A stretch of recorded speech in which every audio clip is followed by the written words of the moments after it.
Bienvenidos a Voces de la Biblia.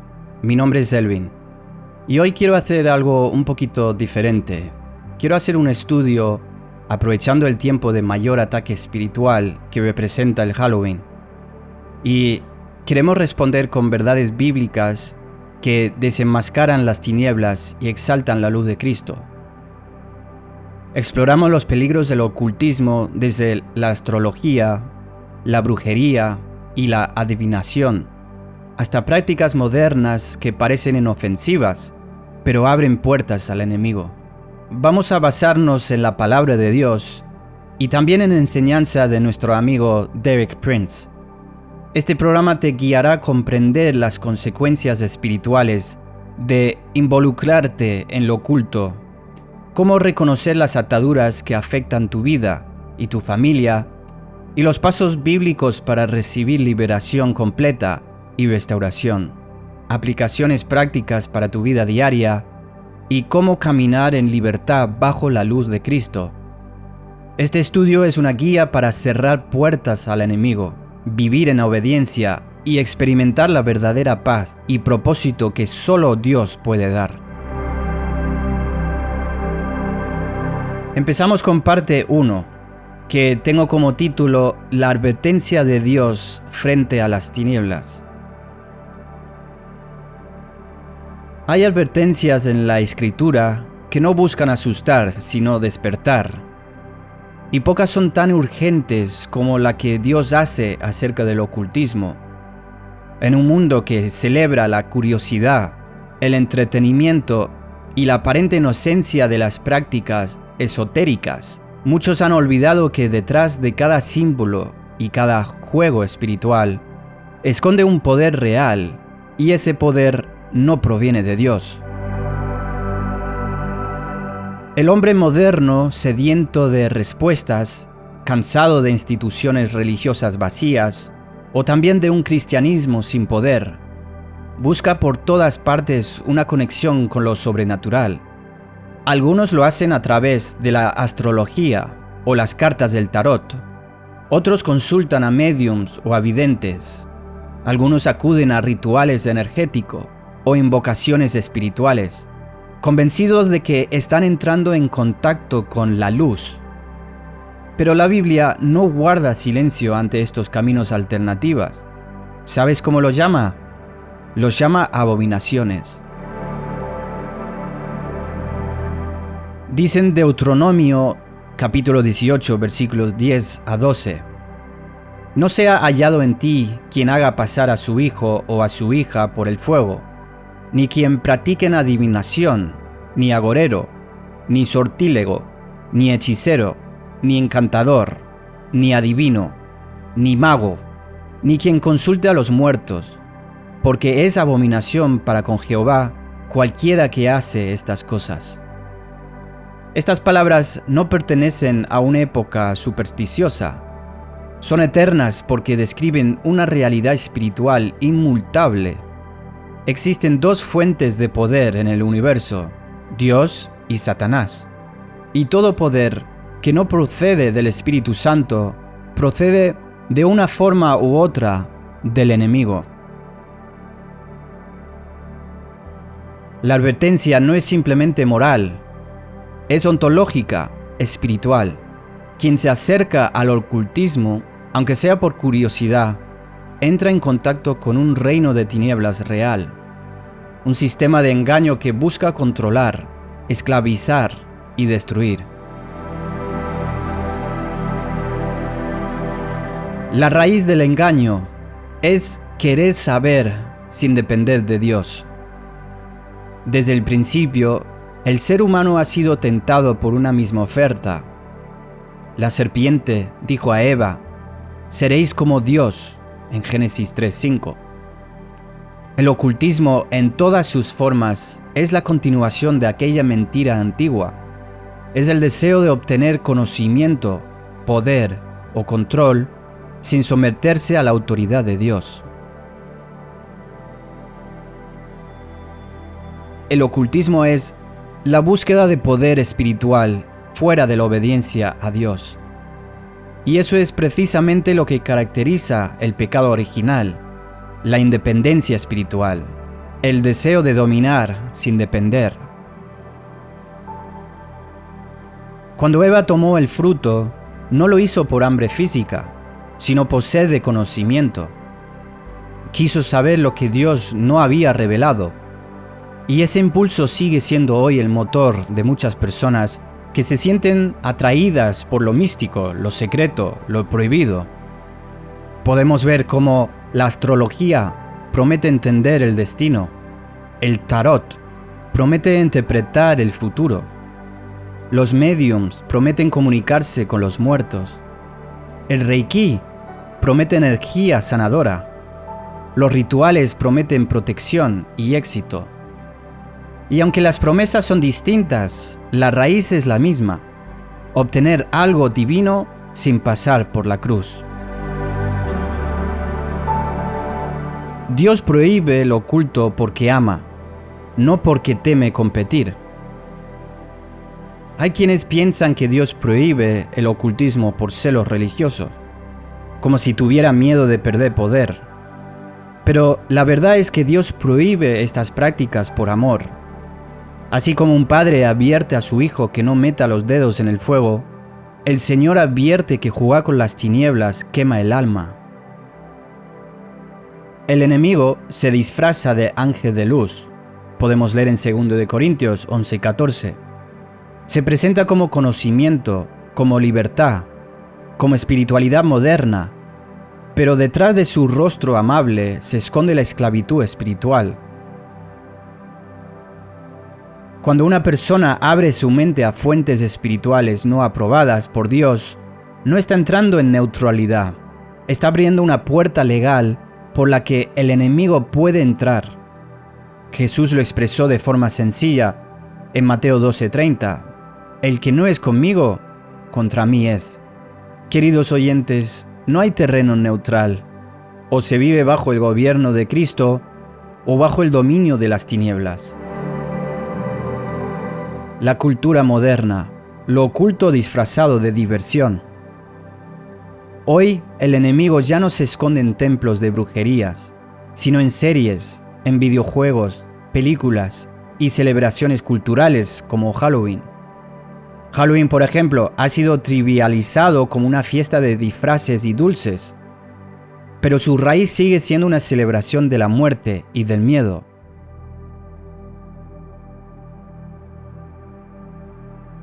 Muchos niños aprenden a jugar con símbolos de lo demoníaco sin saber que están normalizando lo que Dios llama abominación. Otros por curiosidad descargan aplicaciones de astrología o de lectura espiritual. Algunos consultan sus horóscopos diariamente sin notar que está pidiendo dirección a los astros en lugar del Espíritu Santo. Otros buscan limpieza energética, canalizaciones o sanaciones cuánticas. El enemigo ha vestido de ciencia lo que en el fondo es ocultismo revestido de modernidad. Derek Prince decía: Satanás no necesita que lo adores abiertamente, le basta con que aceptes su sistema de mentiras. Y cada vez que un creyente acepta prácticas espirituales ajenas a la palabra, está dando permiso para que una influencia contraria al Espíritu de Dios comience a operar en su vida. Vamos a ver algunos ejemplos bíblicos del contacto con las tinieblas. A lo largo de la Biblia, el Señor deja registrado cómo el contacto con lo oculto trae consecuencias. El primer caso es el caso de Saúl y la adivina de Endor. Esto podemos leer en 1 Samuel 28. Cuando Dios no le respondía, Saúl buscó consejo en un medium. Parecía un acto desesperado, pero fue una transgresión grave. Esa noche, el rey perdió su cobertura espiritual. Murió poco después. Dios no solo rechazó su consulta, sino que declaró: por cuanto no guardaste la palabra de Jehová, Jehová ha rasgado de ti el reino. El mensaje es claro: cuando alguien busca respuesta fuera de Dios, se aparta del amparo divino. Ejemplo 2. El espíritu de adivinación en Filipos. Esto podemos leer en Hechos 16, versículos 16 al 18. Pablo y Silas fueron seguidos por una joven esclava que tenía espíritu de adivinación. Ella decía cosas verdaderas, como: estos hombres son siervos del Dios Altísimo. Pero su fuente no era el Espíritu Santo. Y Pablo discernió que se trataba de un demonio y lo reprendió. Este pasaje revela algo importante. No todo lo que es espiritual o preciso viene de Dios. La precisión no prueba santidad. El fruto espiritual sí. Esto también podemos leer en Mateo 7:20. Otro ejemplo es el ejemplo de Simón el mago, Hechos 8, versículos 9 al 24. Simón practicaba la hechicería y asombraba a la gente.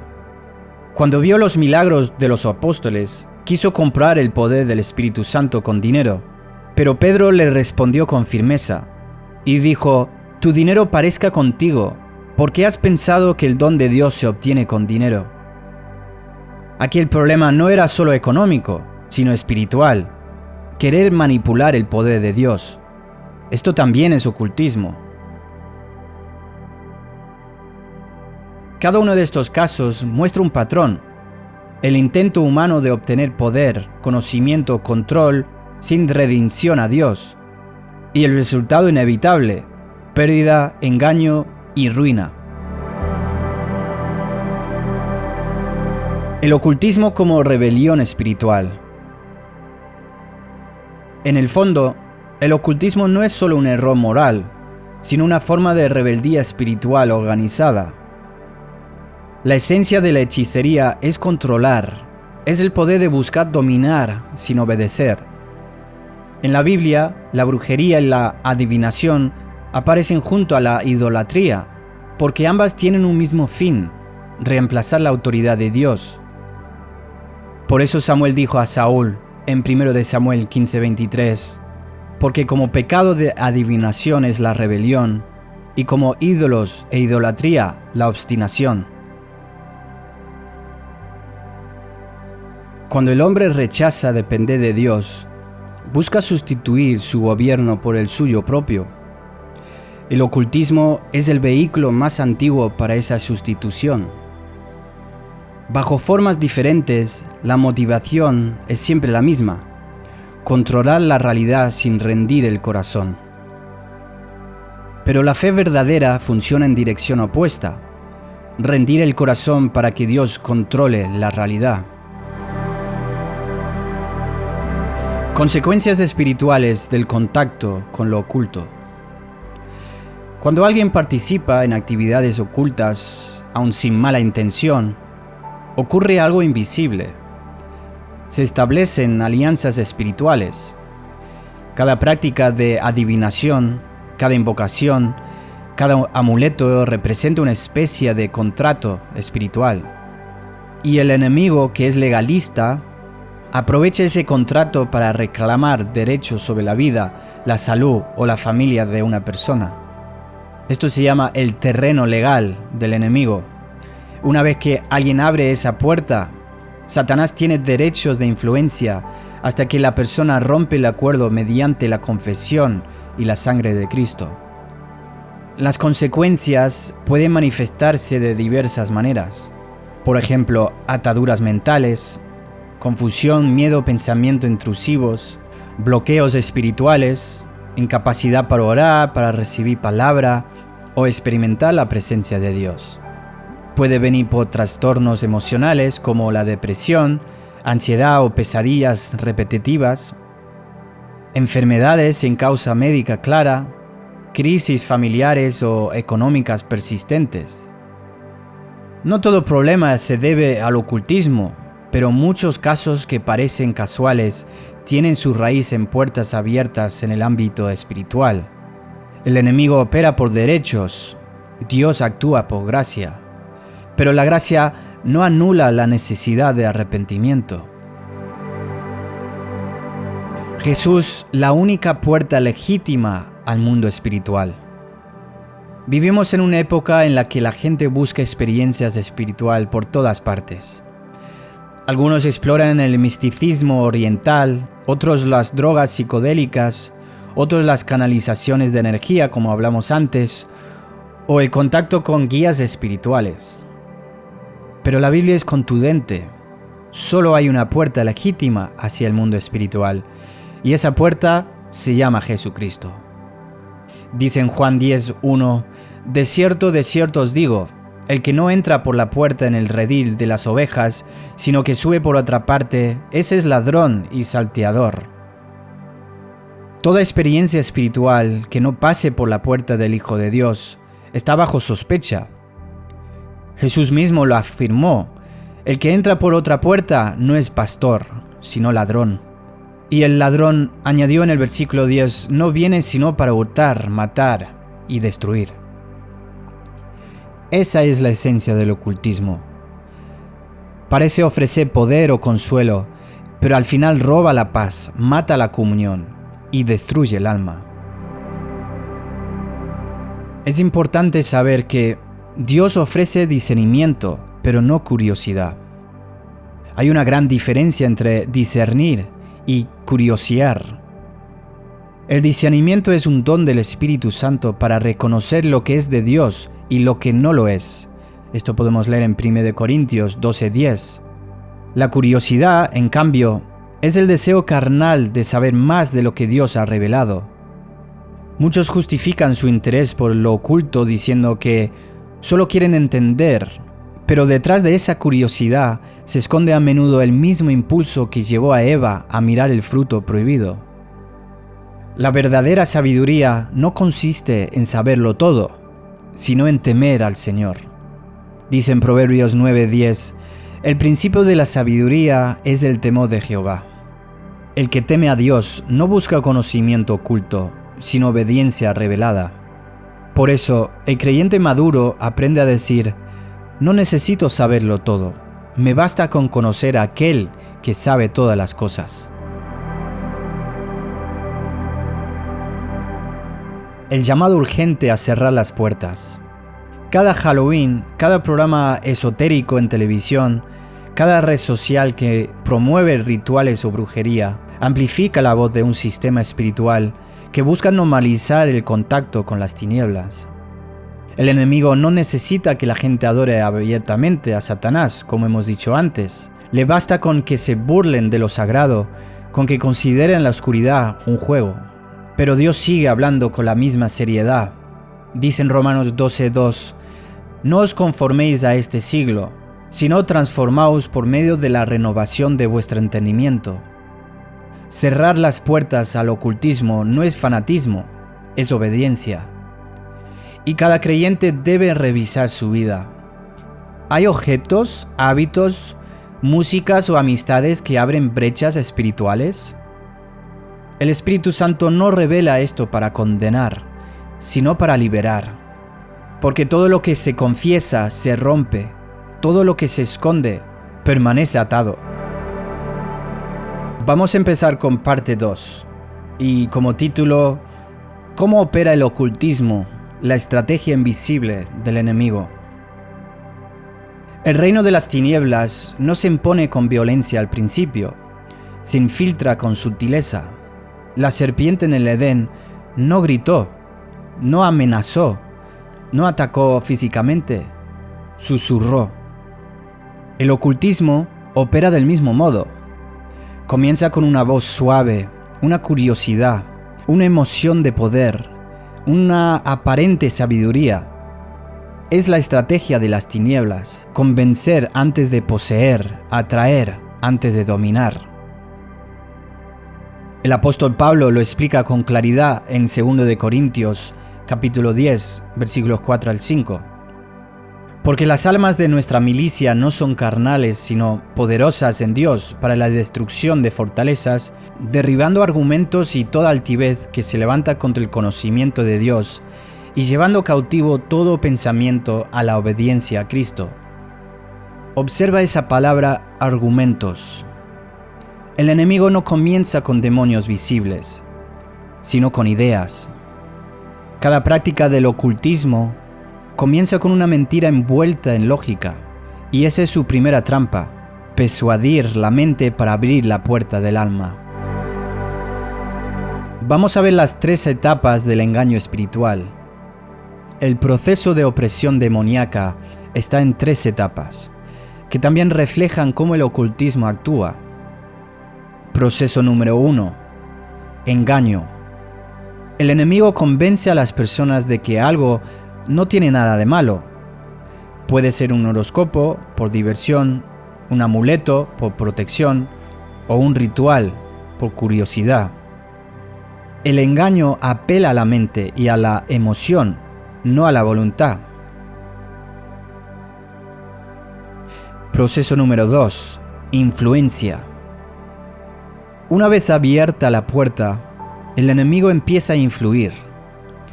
Se manifiesta en pensamientos persistentes, en miedos, obsesiones o atracciones hacia lo prohibido. La persona siente que no puede evitarlo. Ya no domina su pensamiento espiritual. Y proceso número 3. Opresión. Si la persona no se arrepiente, el enemigo obtiene un derecho legal sobre áreas específicas de su vida. Puede ser la mente, el cuerpo o las emociones. El control espiritual pasa del pensamiento al comportamiento. Por eso el ocultismo no es una práctica inocente, sino una alianza progresiva con el mal. Vamos a hablar un poco sobre el lenguaje del enemigo, que son los símbolos y sonidos. En el ámbito espiritual, los símbolos no son simples dibujos, son puertas visuales. Los sonidos igualmente son frecuencias que abren o cierran atmósferas espirituales. El enemigo lo sabe, por eso el ocultismo utiliza objetos, signos, números y mantras. En la escritura, Dios también utiliza símbolos santos, por ejemplo el aceite, el agua, la sangre, la cruz. Pero la diferencia está en la fuente y en la autoridad. Todo símbolo del reino de Dios apunta a la redención. Todo símbolo del ocultismo apunta a la autonomía o manipulación. Vemos unos ejemplos. Un pentagrama no es solo un dibujo, es un sello espiritual usado en pactos de invocación. El ojo que todo lo ve no es un adorno inocente, representa la pretensión de omnisciencia sin Dios.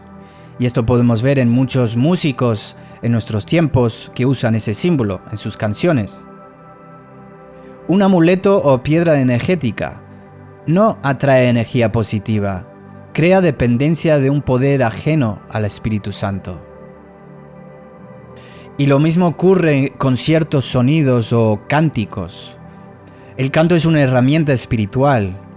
Dios habita en la alabanza de su pueblo, Salmo 22:3.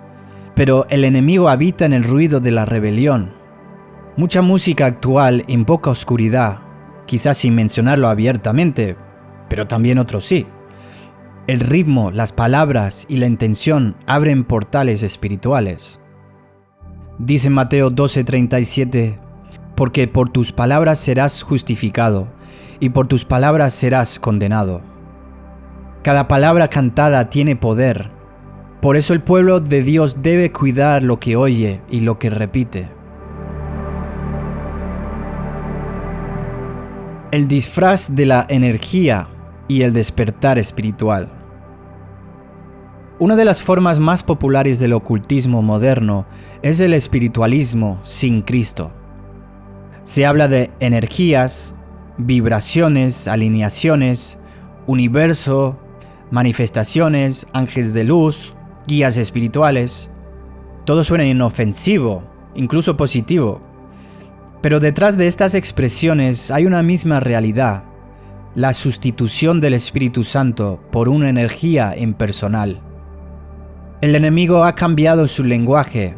Ya no dice hechicería, sino sanación energética. Ya no habla de invocar espíritus, sino de canalizar vibraciones. El fin, sin embargo, es el mismo: conectar al ser humano con fuentes de poder que no son de Dios. El apóstol Juan advirtió en 1 de Juan 4:1: Amados, no creéis a todo espíritu, sino probar los espíritus si son de Dios, porque muchos falsos profetas han salido por el mundo. Probar los espíritus significa discernir el origen. No todo lo que parece luz viene de Dios, y no todo lo que produce paz momentánea proviene del Espíritu Santo. La paz del mundo anestesia la conciencia. La paz de Cristo transforma el corazón. ¿Cuál es la psicología del ocultismo? Es controlar disfrazado de búsqueda. Desde el punto de vista psicológico y espiritual, el ocultismo satisface 3 deseos humanos profundos. El primer deseo es el deseo de control. El ser humano quiere sentirse dueño de su destino. La adivinación ofrece ese control ilusorio. Pero el control sin Dios se convierte en ansiedad, porque nunca es suficiente. Después tenemos el deseo de consuelo. Quien ha perdido a un ser querido puede ser tentado a buscar contacto con los muertos, pero lo que aparece no son almas humanas, sino espíritus engañadores. Luego tenemos el deseo de conocimiento. El hombre quiere entender el porqué de su vida, pero en lugar de ir a la palabra, busca secretos ocultos. Así el enemigo siembra orgullo espiritual. El ocultismo explota esas 3 debilidades del hombre. Ofrece control, consuelo y conocimiento, pero al precio de la dependencia espiritual. Y cuando el alma se acostumbra a buscar fuera de Dios, pierde sensibilidad a su voz. Quizás en este siguiente punto no estarás de acuerdo conmigo, pero es importante hablar sobre el ocultismo dentro del cristianismo moderno. Una de las formas más peligrosas del ocultismo no está fuera de la iglesia, sino dentro. Hoy existen movimientos que mezclan fe con prácticas místicas, decretos, mágicos, visualizaciones o profecías manipuladas. Algunos hablan de activar ángeles, declarar riquezas o atraer bendición, como si el poder residiera en la palabra humana y no en la voluntad de Dios. Eso no es fe bíblica, es hechicería disfrazada de confesión positiva. Porque la verdadera fe no manipula a Dios, se somete a Él. Jesús dijo en Lucas 22:42, «No se haga mi voluntad, sino la tuya». El lenguaje espiritual puede sonar cristiano, pero cuando coloca al hombre como centro, cuando sustituye la dependencia del Espíritu Santo por técnicas, cuando convierte la oración en fórmula, ya no es fe, es magia religiosa. Y escúchame bien, Dios no comparte su gloria con nadie. La autoridad espiritual fluye solo donde hay sumisión al Espíritu Santo.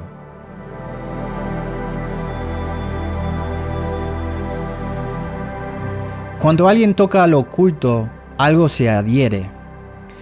El mundo espiritual no es un juego. Las energías, los conjuros y los pactos dejan huellas. Derek Prince contaba en sus enseñanzas que muchas personas oprimidas espirituales no habían participado en brujería consciente, pero habían heredado maldiciones generacionales por antepasados involucrados en prácticas ocultas.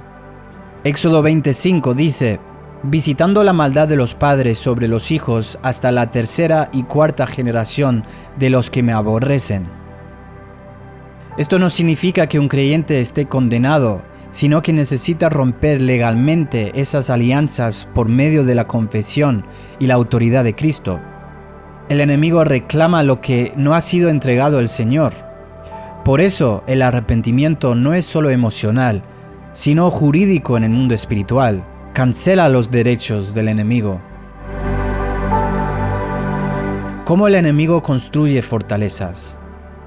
El ocultismo crea fortalezas mentales, estructuras de pensamiento que justifican la desobediencia. Vemos algunos ejemplos. No tiene nada de malo, solo es por curiosidad. Dios quiere que me sienta bien.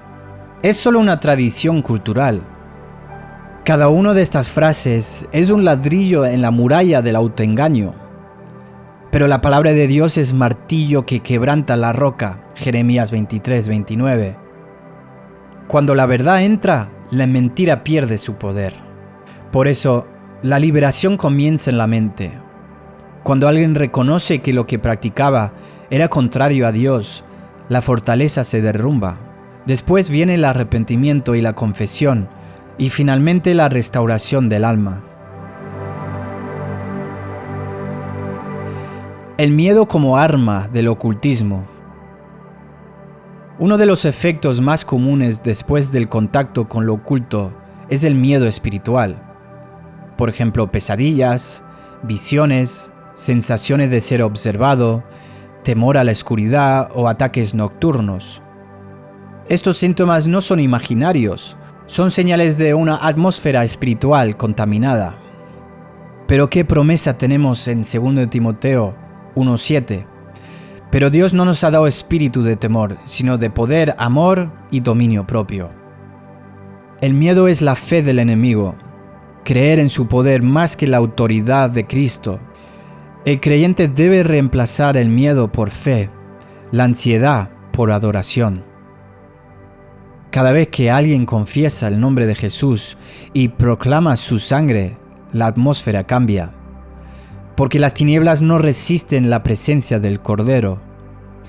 Dice en Apocalipsis 12:11, y ellos le han vencido por medio de la sangre del Cordero y de la palabra de su testimonio. La sangre de Cristo no solo perdona pecados, rompe alianzas espirituales. Parte 3. Rompiendo pactos. Toda puerta que se abre en el mundo espiritual tiene un principio y un fin. El principio es el acto de consentimiento. El fin llega cuando una autoridad superior cancela ese consentimiento.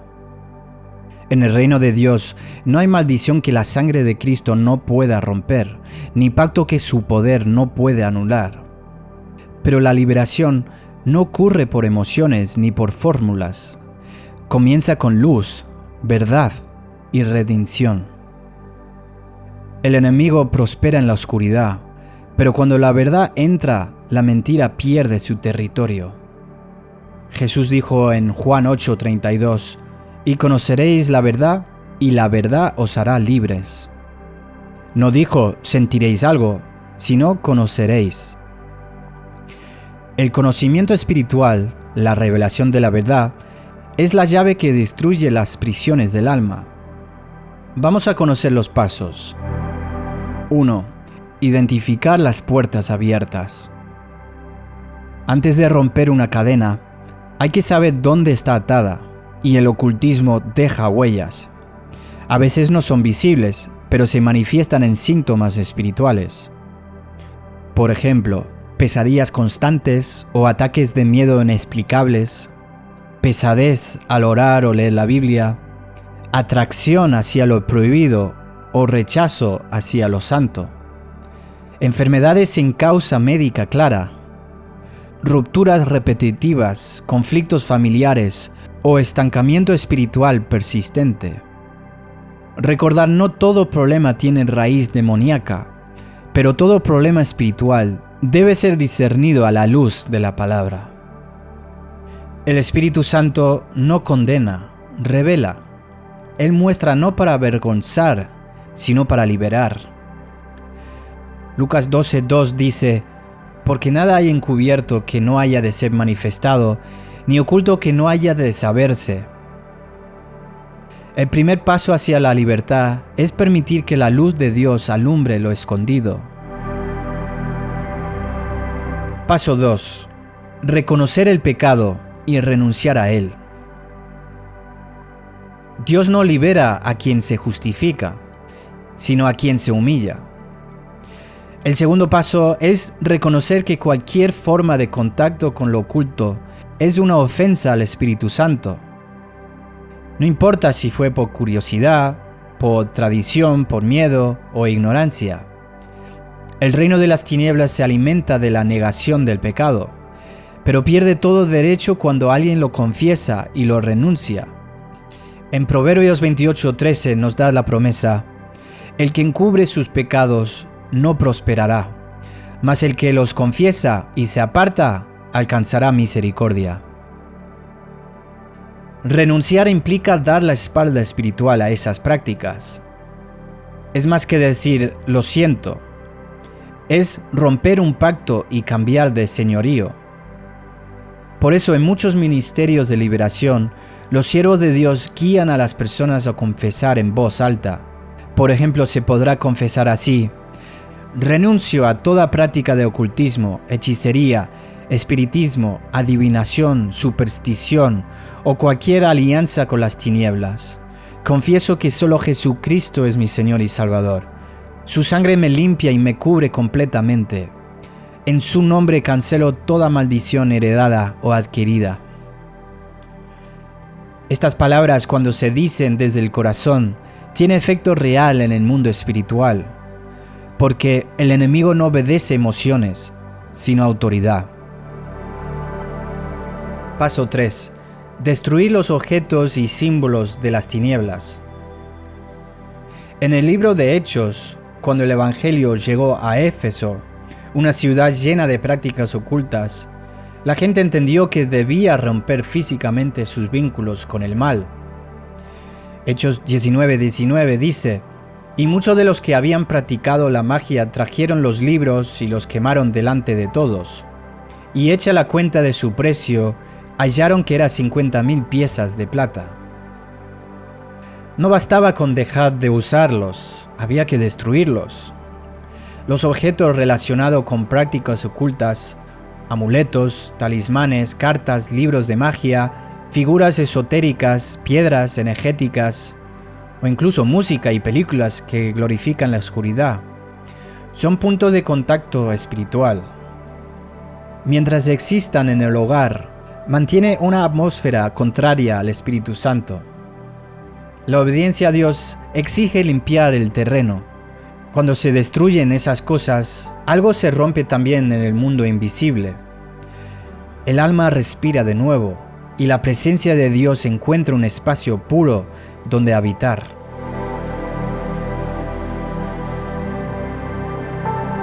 ¡4! Romper maldiciones generacionales. Muchos creyentes sufren sin entender que llevan cargas heredadas, no porque sean culpables de los pecados de sus antepasados, sino porque los pactos familiares no confesados aún tienen voz legal. Podemos volver a leer en Éxodo 25: yo soy Jehová tu Dios, fuerte, celoso, que visitó la maldad de los padres sobre los hijos hasta la 3ª y 4ª generación de los que me aborrecen. Pero la promesa también es poderosa. Éxodo 26: y hago misericordia a millares, a los que me aman y guardan mis mandamientos. Cuando un hijo o nieto se vuelve a Cristo, puede romper ese ciclo. Podemos orar así: Señor Jesús, confieso los pecados de mis antepasados. Renuncio a toda maldición, pacto o práctica contraria a ti que haya existido en mi familia. Pido perdón y declaro que desde hoy pertenezco solo a tu linaje espiritual. En tu nombre, corto toda herencia de enfermedad, fracaso, idolatría o esclavitud espiritual y recibo la bendición de Abraham, que es mía por la fe en Jesucristo. Esa declaración no es superstición, es un acto legal de transferencia espiritual, de las tinieblas al reino del Hijo amado.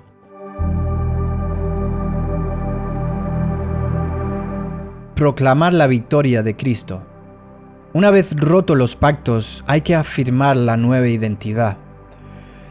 El enemigo intentará volver con recuerdos, sueños o tentaciones, pero ya no tiene derecho. Es entonces cuando el creyente debe hablar con autoridad. Santiago 4:7: someteos pues a Dios, resistid al diablo, y huirá de vosotros. La submisión viene antes de la resistencia. No se trata de gritar, sino de permanecer en Cristo. Cuando el alma está sujeta a Dios, la autoridad fluye sin esfuerzo. El creyente debe proclamar en voz alta la victoria de la cruz. Vamos a leer algunos versículos sobre la victoria de la cruz. Gálatas 3:13. Cristo me redimió de la maldición de la ley, hecho por mi maldición. Juan 12:31. El príncipe de este mundo ha sido echado fuera. Primero de Juan 4:4. Mayor es el que está en mí que el que está en el mundo. Estos versículos no son frases solo para animarnos, son veredictos celestiales. Cada vez que se proclaman, el infierno recuerda su derrota. Restaurar la mente con la palabra. Una casa vacía es peligrosa. Jesús advirtió que si un espíritu inmundo sale y la casa queda sin llenar, volverá con 7 peores. Por eso, después de la liberación, viene el proceso más importante: llenar la mente de la palabra. Leer la Biblia, orar, alabar, congregarse, ayunar, servir. Todo eso no es rutina, es mantenimiento espiritual. Cada día que el creyente alimenta su mente con la verdad, fortalece sus muros interiores. Y cada vez que obedece, el Espíritu Santo establece gobierno dentro del corazón. La libertad no es solo ser liberado de algo, sino ser gobernado por alguien. Y ese alguien es el Espíritu de Cristo. Vamos a ver unos testimonios de transformación. A lo largo de los años, miles de personas han testificado cómo Cristo los liberó del ocultismo. Por ejemplo, una mujer que había practicado la astrología durante 20 años contó que al entregar sus cartas natales y renunciar públicamente a ellas, sintió una opresión salir de su pecho y una paz que nunca había experimentado. También un joven que participaba en rituales de sanación energéticas relató cómo una noche escuchó el nombre de Jesús mientras meditaba y entendió que aquella energía no era neutral, sino personal y oscura. Esa misma noche oró, rompió sus collares y fue libre. En cada nación hay creyentes que antes servían al enemigo y ahora predican la verdad. La sangre de Cristo sigue teniendo poder. No importa cuán profundo haya caído alguien, nadie está fuera del alcance del Calvario. Queridos oyentes, Dios no advierte para asustar, sino para salvar. Cada prohibición en las Escrituras tiene el sello del amor divino. El ocultismo promete poder, pero roba el alma. Promete conocimiento, pero siembra confusión. Promete libertad, pero esclaviza. Jesús, en cambio, ofrece lo contrario. En Juan 10:10 dice: el ladrón no viene sino para hurtar y matar y destruir. Yo he venido para que tengan vida y para que lo tengan en abundancia. Esa abundancia es paz, pureza, propósito y poder espiritual genuino. Un poder que no necesita rituales, porque proviene del Espíritu Santo. Un conocimiento que no requiere símbolos, porque viene de la palabra revelada.